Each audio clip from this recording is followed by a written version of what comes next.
Jeg skal til at samle masker op til ærmer her på min November jacket fra Petit Knit. Så jeg har allieret mig med en 40 cm rundpind, og så starter jeg jo hernede.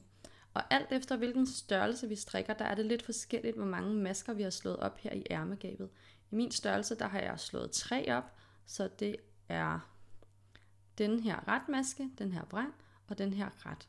Og normalt så vil jeg jo starte her i midten, men fordi at jeg lige kan se i opskriften, at min første maske på omgangen på ærmet er en ret, så starter jeg altså med at samle op her i en retmaske. Og så samler jeg op her i min vrang. Måske sådan der. Og i min ret her. Sådan der. Så har jeg de her knuder her i kanten, som jeg skal orientere mig efter nu. Og der skal jeg have en opsamlingsfrekvens, der hedder samle op ved 2 og spring 1 over.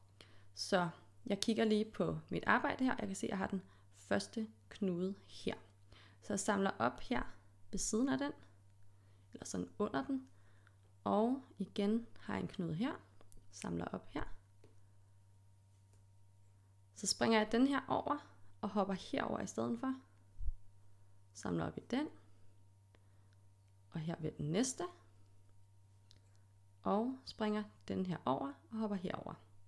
Og sådan fortsætter jeg altså hele vejen rundt. Og så kan det godt være, når jeg kommer rundt, at jeg ikke har det helt rigtige antal, og jeg lige må forsøge igen at justere lidt, enten springe lidt flere over, eller springe lidt mindre over, alt efter hvor mange masker jeg har. Så det er altså noget, der godt lige kan koste et par forsøg, sådan noget her. Nu er jeg færdig med at samle masker op her hele vejen rundt, så jeg er altså ved min omgangsstart og sætter lige en markør.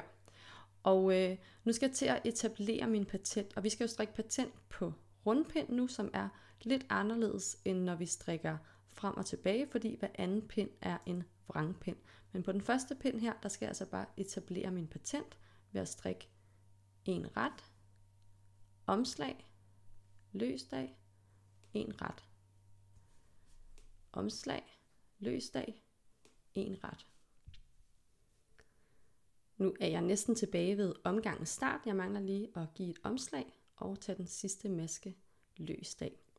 Så flytter jeg min markør, og nu er jeg altså færdig med at etablere min patent. Og så skal jeg til det, der hedder en første omgang i opskriften, som er en vrang omgang.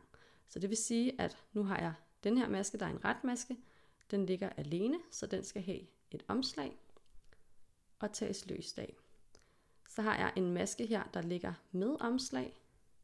Den skal strikkes vrang. Så vi følger bare den samme rytme. Omslag, løsdag, og så strikker vi vrang i stedet for. Omslag, løsdag, vrang. Og næsten hen ved omgangsstart igen. Retmasken løsdag med omslag, og jeg strikker min vrang her. Sådan der. Så flytter jeg min markør, og så begynder anden omgang. Og nu er jeg jo lige sluttet med at strikke en maske, og anden omgang, den starter altså også med at strikke en maske, fordi at nu er det jo min ret, der ligger med omslag, så den skal strikkes. Så er det min vrang, der ligger alene. Den får et omslag, løsdag, og strikker ret.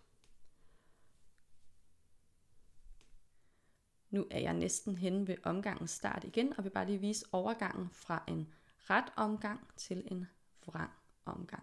Så har jeg altså den sidste maske her, der bliver taget løsdag med et omslag.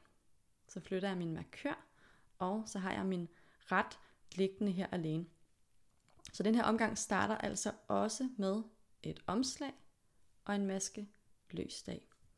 Så ligger min vrang her med et omslag og bliver strikket vrang. Løsdag og vrang sammen med omslaget. Hvis man glemmer, hvilken omgang man er nået til, nu begynder min patentmasker så småt at vise, så man kan godt se, at det her det er en række med ret, og det her det er en række med vrang. Så skal du altså kigge på, hvem der har en ven. Så denne her, den er alene, den skal have en ven, og denne her har allerede en ven, og det er altså dem, der skal strikkes. Så alle masker med omslag er dem, der skal strikkes, så jeg kan se her, at det er en ret, og det er en vrang, der ligger med en ven her. Så min retmasker, løs dame omslag, strikker min vrang.